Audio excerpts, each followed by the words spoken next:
Assalamualaikum, salam sejahtera. Saya Zulfikri Yusof. Ini merupakan agenda awani. Hari ini bermulanya mesyuarat sidang Dewan Rakyat dan sudah pasti perkara yang paling tertumpu pada ketika ini ialah rang undang-undang anti lompat parti yang dicadangkan untuk dibahaskan pada 27 dan juga 28 Julai depan.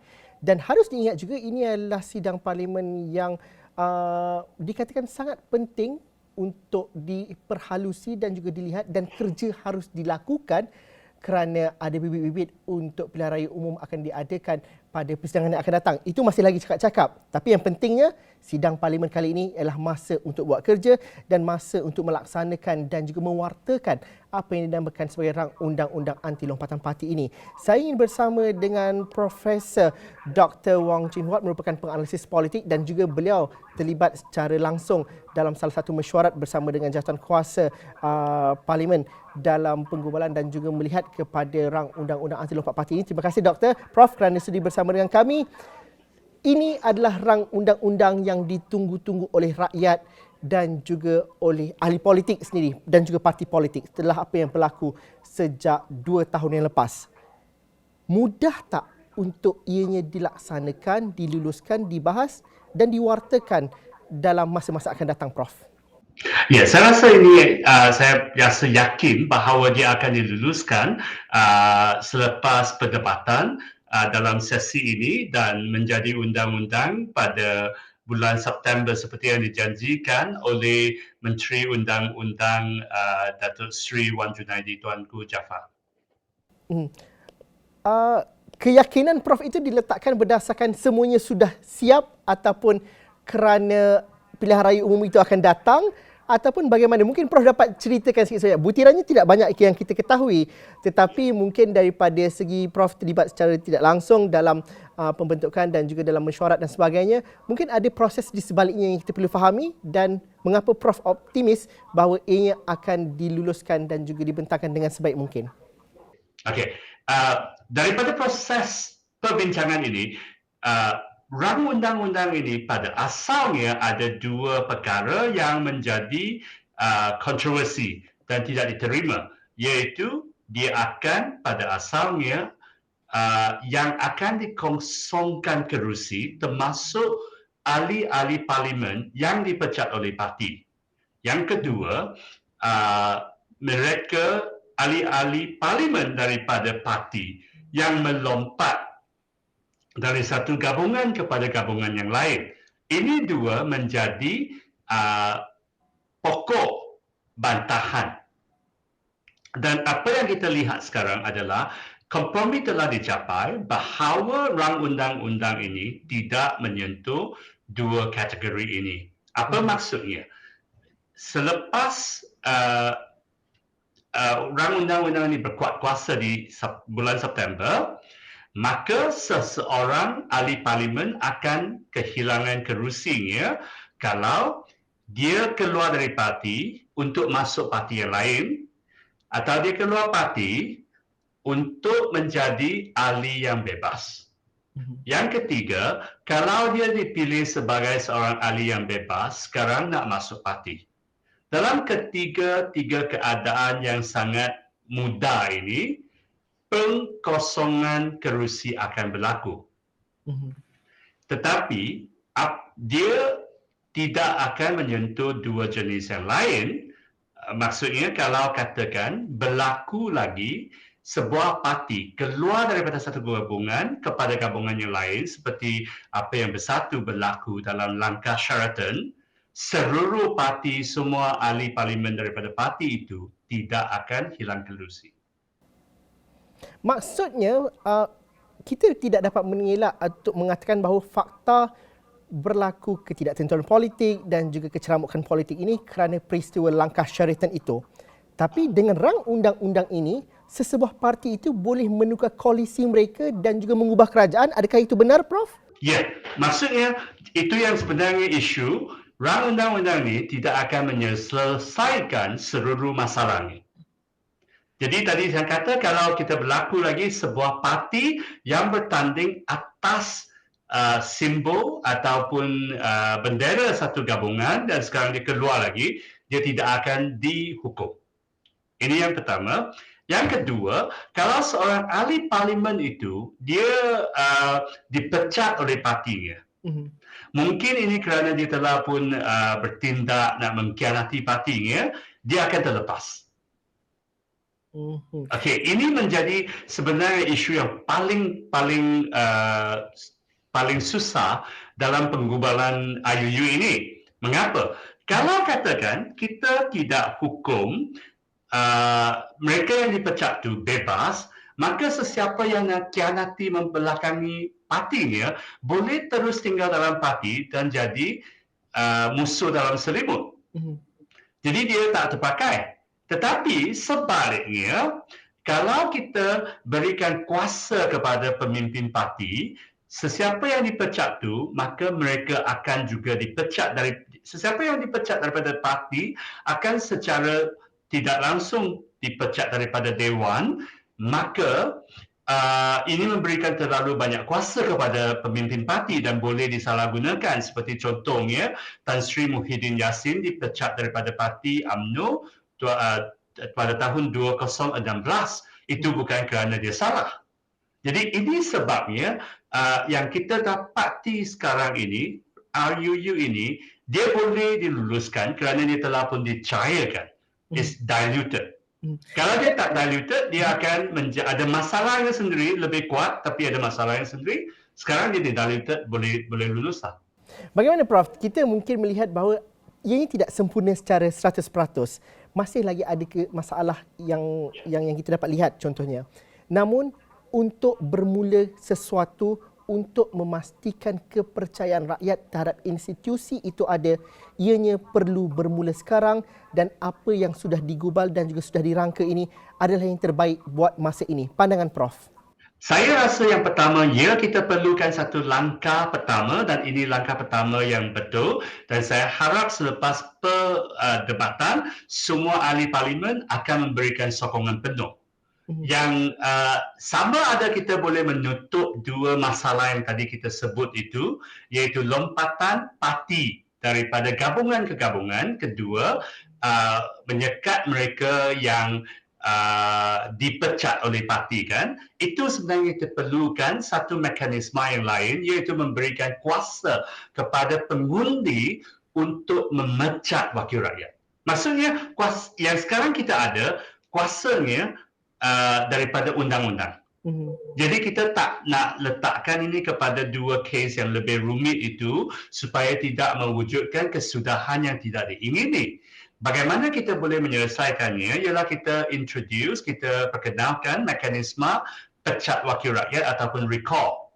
Jadi kalau katakan rakyat pengundi di kawasan itu, dia rasa parti ini telah pun keluar gabungan, saya nak pecat ahli parlimen kawasan saya kerana parti ini keluar, maka saya kutipkan tanda tangan. Kalau tanda tangan itu cukup banyak, pilihan raya kecil akan diadakan. Dan itu tidak berlaku dalam sesi beberapa kes di mahkamah beberapa lewat kebelakangan ini kerana tidak ada akta dan juga satu undang-undang yang dipasakkan di situ. Dengan RUU ini, bagaimana itu mengubah proses di mahkamah kalau dapat kita fahami, Prof? Dan adakah perlu ada satu lagi proses undang-undang lain untuk rakyat memecat wakil rakyat mereka? Perlu. Dan sebenarnya undang-undang itu sudah pun tersedia. Undang-undang itu pertama digerakkan oleh Bersih dan kemudian dia diubah suai dan dimajukan oleh ahli parlimen penggarang UMNO, Datuk Seri Azalina Osman Said.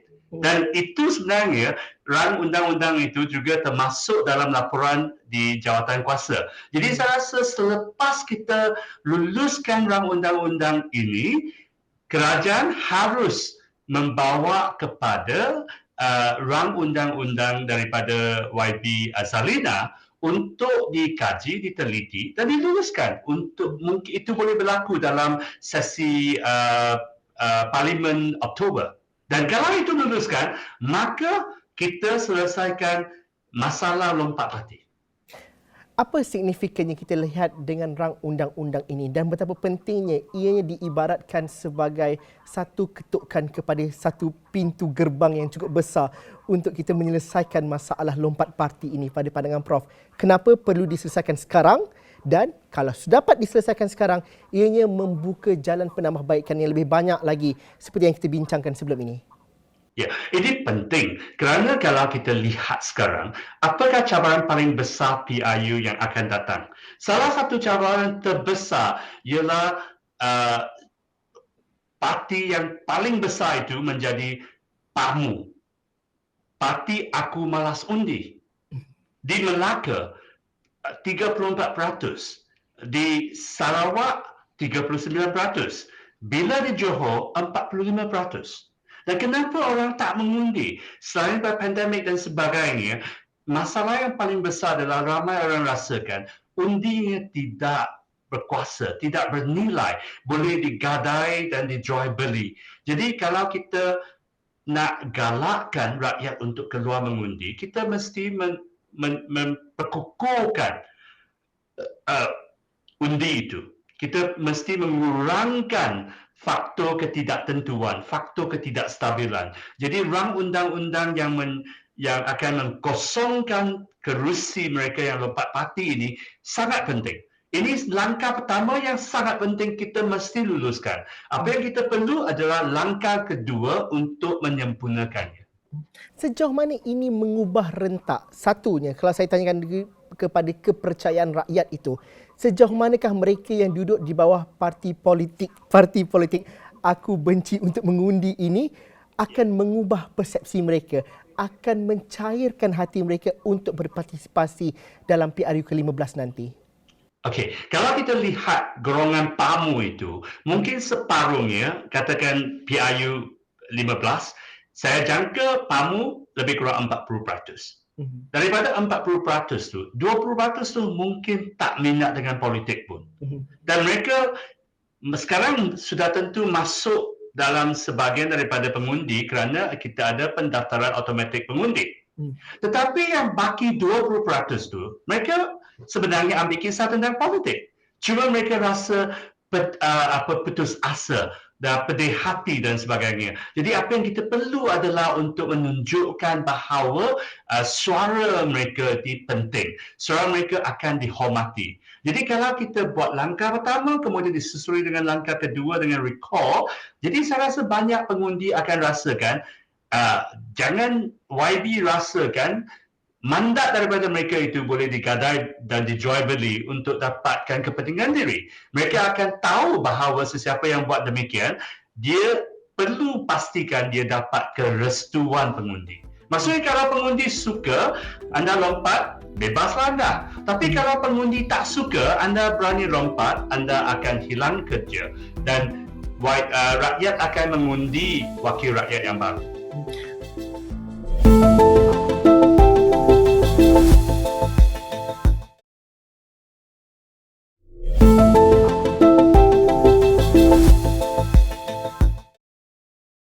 Tapi dalam masa yang sama, bagaimana rang undang-undang ini sekiranya diluluskan kelak mengubah cara parti-parti politik untuk mengatur strategi? Kerana hakikatnya kalau daripada cerapan ahli-ahli akademik, penganalisis politik seperti Prof sendiri, kita sudah tahu mereka sudah menyusun gerak atau kerja untuk PRU 15. Tapi adanya RUU ini, bagaimana penting untuk mereka mencari sekutu dan juga memilih seteru dalam pakatan politik mereka untuk PRU 15 pada pandangan Prof? Ya, kalau dengan RUU ini, parti akan rasa lebih selamat. Jadi bila mereka pilih calon, mereka tahu bahawa calon tu tak boleh jual parti. Parti masih boleh lompat gabungan, tapi wakil rakyat tak boleh lompat parti. Itu akan mengurangkan banyak ketidaktentuan. Dan kita tahu dengan cara itu, maka parti bila mereka nak pertama meletakkan calon, dan kedua selepas meletakkan calon, mereka lepas pilihan raya nak berunding untuk membentuk kerajaan, isu menjadi lebih pasti, kurang kurang tidak tentu. Dan itu penting. Kerana kalau tidak, kita mungkin tukar kerajaan seolah-olah kita nak tukar pakaian. Dan bagaimana dalam keadaan tiada ada parti yang dapat membentuk kerajaan secara 2/3 pada hari ini? Okey, Stability sebenarnya itu bukan perlu diperhatikan juga. tak dapat majority. Ya, Maksudnya betul. kita ada yang dikatakan parlimen tergantung, hang parlimen. Jadi tak ada satu parti yang dapat majority, maka mereka kena bentuk kerajaan gabungan lepas pilihan raya. Sebenarnya ini tak ada masalah. Apa yang kita perlukan adalah kita perlu kurangkan kuasa kerajaan sampai dan perbezaan antara mereka dalam kerajaan dan blok pembangkang sampai ada sentiasa ada YB yang nak lompat. Kalau dulu mereka lompat parti, sekarang dengan ini tak boleh lompat parti. Apa yang tinggal adalah mereka nak mungkin parti itu lompat gabungan. Tapi kalau parti itu memang adalah selepas pilihan raya, tak ada masalahnya. Apa yang kita seterusnya perlukan adalah satu mekanisme, salah satu mekanisme yang kita telah cuba adalah CSA. Confidence and Supply Agreement yang dikenali sebagai MOU di peringkat persekutuan. Jadi lepas pilihan raya, kalau itu berlaku, parti-parti boleh ada MOU ataupun CSA. Dan yang penting adalah semua perjanjian itu harus dibuat secara terbuka, secara terus terang. Jangan tanda tangan perjanjian sulit. Tapi kemudian bila keluar nanti semua orang rasa marah, rajuk dan sebagainya. Yang apa yang kita berani buat janji di depan, kita kemukakan supaya kita boleh kotakan. Itu pertama. Yang kedua, kalau kita nak kurangkan lagi ketidaktentuan, kita boleh perkenalkan satu mekanisme yang dinamakan undi tidak percaya konstruktif. Apa maksudnya adalah kalau sesiapa nak jatuhkan seorang Perdana Menteri, dia tak cukup untuk jatuhkan Perdana Menteri dulu, kemudian siapa pengganti kita fikir kemudian. Itu tak cukup. Jadi dengan undi tak percaya konstruktif, dia mesti disusuli pada masa yang sama dengan seorang calon Perdana Menteri yang baru. Jadi satu majoriti negatif itu akan juga bermakna satu majoriti positif. Maksudnya kalau kita kembali kepada keadaan pada 20 tahun lepas, Ogos, semasa Tan Sri Muhyiddin, dia kehilangan majoriti. Masa itu kalau kita ada mekanisme undi tak percaya konstruktif, maka semua musuh Tan Sri Muhyiddin Yassin kena kumpulkan satu majoriti untuk gantikannya. Maksudnya seorang calon PM baru untuk gantikannya. Kalau tidak, Tan Sri Muhyiddin boleh terus menjadi Perdana Menteri. Dengan cara itu, politik boleh menjadi stabil kerana siapa yang menang, mereka tahu dia tak boleh gunakan kuasa sewenang-wenangnya. Kalau tidak, nanti musuhnya ataupun pihak lawan pesaingnya akan bersatu.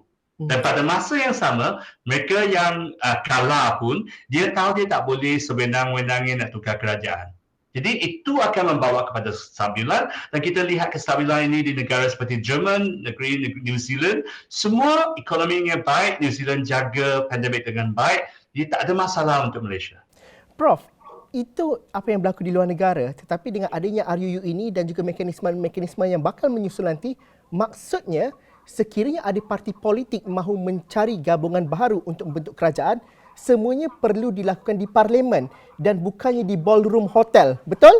Betul. Dan juga mereka bukan saja tak harus masuk ke hotel, mereka juga tak harus membawa ke masalah mereka ke istana. Parti seharusnya selesaikan. Kemudian buat di parlimen, selesaikan di situ. Jadi semua orang tahu apa yang berlaku. Tapi kalau setiap orang buat di hotel, di istana, banyak lagi isu yang dipertikaikan nanti. Dan inilah langkah awal untuk kita mengorak langkah untuk kepada cara berpolitik yang lebih segar dan juga lebih baik. Tapi Prof, kalau melihat kepada minggu hadapan dicadangkan tarikh 27 dan juga 28 Julai ini dan juga mengambil kira juga MOU yang sudah dimeterai, sejauh mana Prof optimis bahawa ini dapat dibahaskan dengan nilai dan juga semangat yang baik, yang rasional dan akhirnya dapat diluluskan dengan secara muafakat yang sebaiknya, kerana jalan menuju ke arah pembentangan RUU ini seakan-akan mengambil masa yang cukup panjang. Pada pandangan Prof, adakah Prof optimis bahawa ini dapat berlangsung dengan aman-aman sahaja? Saya rasa yang pelulusannya akan sangat senang kerana yang langkah yang susah tu pun kita telah atasi. Untuk luluskan kita perlukan 148 undi. Dan kita ada 90 undi daripada PH. Dan UMNO sendiri sukakan ini. Jadi UMNO dengan dengan BN ada 42 undi. Dan kemudian ini digerakkan oleh Menteri Undang-Undang daripada GPS. Jadi di GPS ada 18 undi lagi. Dengan tambahkan semua ini, dia sudah melepasi 148 undi. Sekalipun parti yang lain tidak menyokong. Dan kita harap itu dapat berlangsung dengan baik dan juga dapat dituai hasilnya nanti. Tapi Prof, akhirnya rakyat, kerana ini agak teknikal dan kita sering terherut dengan naratif politik, tokoh-tokoh politik tertentu. Jadi ada kecenderungan untuk melabelkan kata dan juga perbuatan lompatan parti ini dengan terma dan juga definisi masing-masing. Itu hak mereka. Tapi rakyat, untuk kita faham apa yang paling mudahnya dan juga bagaimana kita dapat menjinakkan perasaan marah kita dengan apa yang berlaku dengan ketidaktentuan politik ini dengan adanya rang undang-undang ini dan juga kita berpartisipasi sekali nanti. Okey, apa yang kita rakyat perlu sesuaikan diri adalah kita harus lihat ahli politik sebagai alat kita, sebagai pekerja kita dan bukan authority ataupun bos kita. Kalau kita tak lihat mereka mengagung-agungkan, mendewa-dewakan mereka, maka kita tak akan rasa terlalu terganggu. Dan terutamanya dengan sekarang, bila kita bagikan undi kepada YB, dia tak boleh lompat lagi, maka keadaan menjadi lebih senang. Tapi yang penting adalah kita pastikan bahawa wakil rakyat kita, yang pertama, mereka kena bersaing secara terus terang, seperti secara profesional, seperti ahli bola sepak, ahli sukan kita. Yang pertama. Yang kedua, persaingan mereka seharusnya berasaskan idea dan pelaksanaan dasar untuk menyelesaikan masalah kita. Dan bukan dengan memberi undi, dengan memberikan paket makanan dan wang atau sebagainya. Sekarang politik kita terlalu bergantung kepada imbuhan-imbuhan yang diberi kepada kita untuk dapatkan undi. Dan dari mana mereka ahli politik kita bayar yang wang ini? Mereka sebenarnya curi sama daripada kerajaan ataupun mereka dapat daripada pendana swasta mereka. Jadi kalau kita selesaikan masalah ini, politik akan sebenarnya menjadi lebih tentera. Saya rasa sangat optimis dengan apa yang berlaku. Kerana gejala lompat parti ini sesuatu yang sangat bersejarah di Malaysia. Bermula pada tahun 1961. Itu 61 tahun yang lepas. Selama ini tak diselesaikan, tapi tahun ini kita akan menyaksikan sejarah bahawa dia diselesaikan. Kenapa? Kerana semua parti utama telah pun menjadi mangsa kepada gejala lompatan parti. Jadi kita kali pertama dapat satu muafakat merentas parti, hampir ke semua parti yang akan menyokongnya.